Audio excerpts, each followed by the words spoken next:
Assalamualaikum sahabat, salam sukses untuk kita semua. Jumpa lagi bersama saya Kiki di channelnya Si Kumis. Oke sahabat, jadi seperti yang saya sudah jelaskan di judul atau thumbnail video, bahwa di video kali ini saya akan berbagi tips ya atau ilmu mengenai cara persiapan air kolam terpal sebelum melakukan penebaran benih ikan lele, agar air kolamnya itu bisa hijau alami, bebas dari bau, dan bisa awet bertahun-tahun ya. Jadi nggak perlu lagi pusing-pusing harus mikirin gonta-ganti air ya sahabat.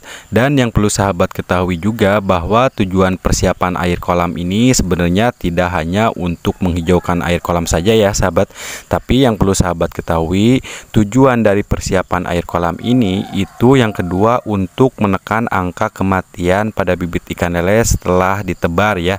Karena biasanya masih banyak para petani ikan lele, itu khususnya para petani ikan lele pemula, itu 1 minggu pasca tebar bibit ikan lele itu bibitnya banyak kendala ya, sakit dan menyebabkan kematian. Nah, mungkin salah satunya tidak mempersiapkan air atau tidak mentreatment air kolamnya itu secara baik dan benar. Nah, tujuan yang ketiga tentunya agar dari persiapan air kolam ini itu setelah bibit ditebar itu bibitnya bisa sehat ya, bisa cepat besar, dan tentunya untuk mengatasi bibit ikan lele itu stres, sakit, kemudian menyebabkan mati setelah tebar. Jadi pada intinya persiapan air ini sangat penting dan wajib sahabat lakukan secara baik dan benar ya, apalagi sahabat budidaya ikan lelenya itu menggunakan media kolam terpal ya. Dan apalagi air yang sahabat gunakan itu air yang langsung dari sumur ya.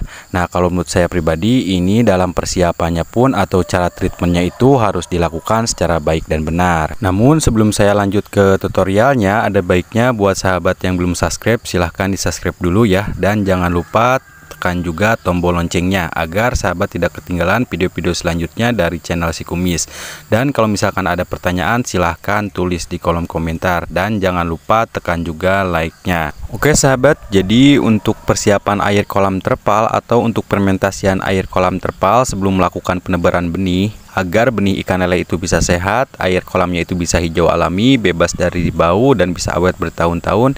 Yang sering saya gunakan di sini untuk melakukan persiapan air itu yaitu saya selalu menggunakan kotoran domba ya sahabat, dimana kotoran domba ini atau kotoran kambing ini sudah menjadi andalan saya untuk pemupukan ataupun fermentasian air pada kolam terpal. Jadi selain saya menggunakan probiotik, saya juga selalu menggunakan kotoran domba ini. Nah, namun untuk kandungan manfaat apa saja yang ada di kotoran domba ini saya di sini tidak akan jelaskan lagi ya sahabat, karena di video terdahulu saya itu saya sudah jelaskan manfaat apa saja yang akan kita dapatkan atau untuk air kolam kita ketika kita menggunakan kotoran domba. Namun yang saya akan jelaskan di sini itu berapa jumlah atau takaran kotoran dombanya dan berapa lama waktu fermentasiannya agar airnya itu bisa selalu hijau, bebas dari bau, dan bisa awet bertahun-tahun. Jadi sahabat itu nggak perlu lagi pusing-pusing mikirin harus ganti air. Nah, jadi untuk mengenai berapa jumlah kotoran domba yang harus kita gunakan itu sebenarnya tergantung dengan ukuran kolamnya ya sahabat.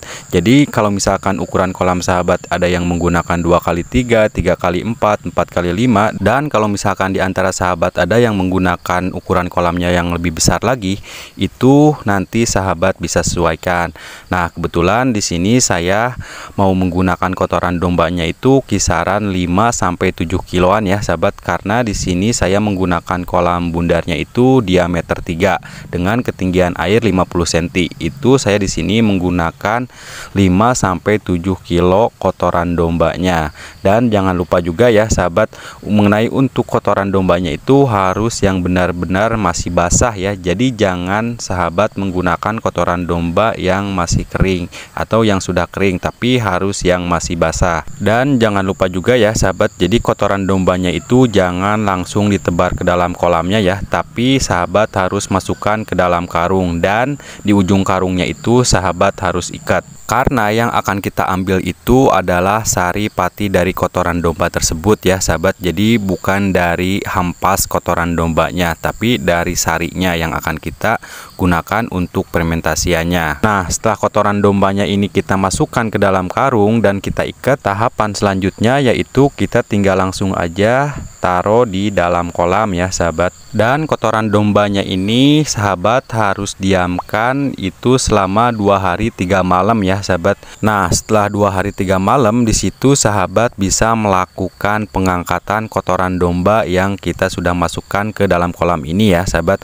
Namun sebelum sahabat melakukan pengangkatan lagi kotoran domba yang sudah dimasukkan, itu di sini saya sarankan lebih baik itu kita kucek-kucek terlebih dahulu ya, kayak teh celup, atau kita goyang-goyang terlebih dahulu agar saripati dari kotoran dombanya itu semua keluar ya, sampai yang tadinya warna airnya jernih seperti ini itu menjadi coklat. Nah, jadi contohnya seperti ini ya sahabat. Jadi sebelum sahabat melakukan kotoran domba itu, setelah sahabat diamkan 2 hari 3 malam, sebelum sahabat melakukan pengangkatan, sahabat ada baiknya kucek terlebih dahulu ya, sampai saripatinya itu benar-benar keluar semua. Yang tadinya warna airnya itu bening itu menjadi gelap ya, atau hitam. Nah, setelah pengucekannya ini selesai semua dan kotoran dombanya itu sahabat angkat, langkah selanjutnya atau tahapan selanjutnya yaitu sahabat harus atau wajib memberikan probiotik ya. Nah, kebetulan di sini saya memberikan probiotiknya itu adalah probiotik buatan sendiri ya.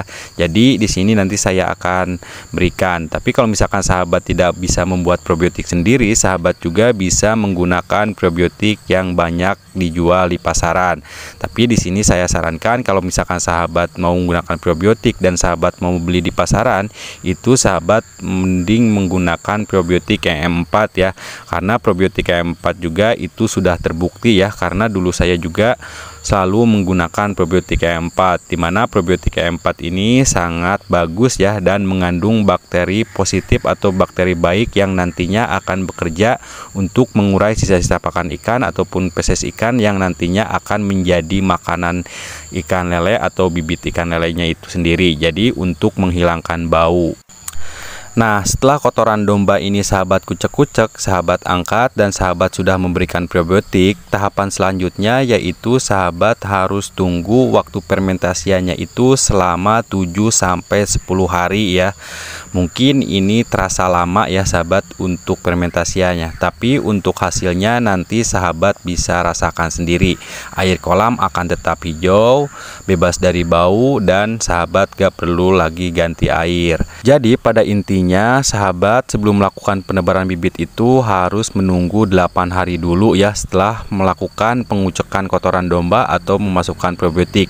Jadi untuk mengenai ciri air yang sudah siap melakukan penebaran bibit, ini sahabat tolong perhatikan ya, yang tadinya airnya butek atau hitam seperti ini, itu setelah kita tunggu 7-10 hari itu nanti warna airnya akan berubah lagi menjadi warna bening tua ya, bening tapi gelap. Nah, itu artinya fermentasian air kolamnya itu berhasil dan itu tandanya sudah siap untuk melakukan penebaran bibit. Jadi pada intinya persiapan air kolam ini atau treatment air kolam ini harus dilakukan secara baik dan benar ya sahabat. Jadi waktu fermentasian airnya itu harus menunggu lama. Jadi jangan terburu-buru jika air kolam itu mau menjadi hijau alami, bebas dari bau, dan bisa awet bertahun-tahun.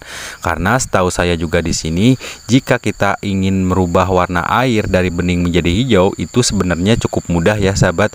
Jadi nggak usah menggunakan bahan apapun, itu air kolam akan menjadi hijau jika air kolamnya itu sudah ada ikannya. Yang kedua, menggunakan jus daun pepaya juga itu dalam sekejap air akan berubah menjadi warna hijau. Tapi air yang hijau seperti itu biasanya akan cepat rusak dan berbau ya sahabat. Jadi beda lagi kalau misalkan sahabat mempersiapkan air kolamnya itu dengan cara-cara yang tadi saya sudah sampaikan ya sahabat. Yang pertama yaitu sahabat wajib menggunakan kotoran domba. Yang kedua sahabat yaitu wajib menggunakan probiotik. Yang ketiga sahabat yaitu wajib harus menunggu waktu fermentasiannya itu sekitar 12 hari atau sampai 15 hari. Nah, kalau nanti cara ini sahabat praktekkan di kolam sahabat, saya bisa pastikan ya air kolam sahabat itu akan berwarna hijau dan akan tetap hijau, bebas dari bau, dan bisa awet bertahun-tahun. Bahkan sahabat itu nggak perlu lagi pusing harus mikirin ganti air. Dan saat sahabat melakukan penebaran benih pun itu saya pastikan ya, benih akan tetap sehat dan terhindar dari kematian. Oke sahabat, jadi hanya itu dulu yang bisa saya sampaikan di video kali ini. Semoga bermanfaat. Assalamualaikum warahmatullahi wabarakatuh.